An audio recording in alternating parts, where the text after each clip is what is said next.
ઓમ નમઃ શિવાય. આત્મચિંતનમાં મિત્રો આપણે જોઈએ કે શ્રી રામકૃષ્ણ પરમહંસે કહ્યું કે જીવ જેવા કર્મ કરે છે તેવા ફળ પામે છે. હું અને મારું એ અજ્ઞાન છે. વિચાર કરતાં જણાશે કે જેને આપણે હું કરીએ છીએ તે પરમાત્મા સિવાય બીજું કંઈ જ નથી. તમે વિચાર કરો કે તમારું ખરું સ્વરૂપ શું છે. તમે શરીર છો, મન છો, હાડકાં માંસ છો, શું છો? તમે હંમેશા એમ બોલો છો કે મારું શરીર. તો મારું એટલે કોનું?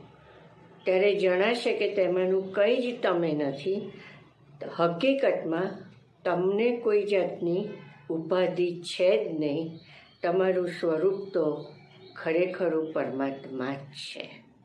આ શરીરથી માંડીને જે પણ કંઈ ઊભું કર્યું છે તે આવવા જવાના સ્વભાવવાળું છે અને જે ઉત્પન્ન થયું છે એનો નાશ છે ને છે જ. અને એમાં ગમે ત્યારે ગમે તે થાય છે, વિકારો ઉત્પન્ન થાય છે અને રહેવાનું જ નથી. તો પછી આને મારું કેવી રીતે કહેવાય? તો મિત્રો, આમાં બહુ જ સરસ કહેવામાં આવ્યું છે.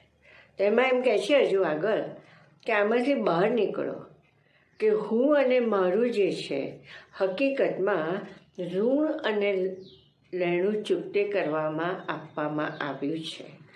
એ ઋણ અને લેણું ચૂકતે કરતાં મન અને બુદ્ધિ પરમાત્મામાં રાખવાની છે અને એની સાથે એકાકાર થવાનો પ્રયત્ન કરવાનો છે. જે જવાબદારીને ફરજ આવેલી છે તે આપણે ખૂબ જ પ્રેમથી નિષ્કામ રીતે આપણે અદા કરવાની છે. તો બહુ સરસ આમાં કહેલું છે. આમાં મારે સમજાવવાની કંઈ જરૂર નથી. હું અહીં સુધી રાખું છું. ઓમ નમઃ શિવાય.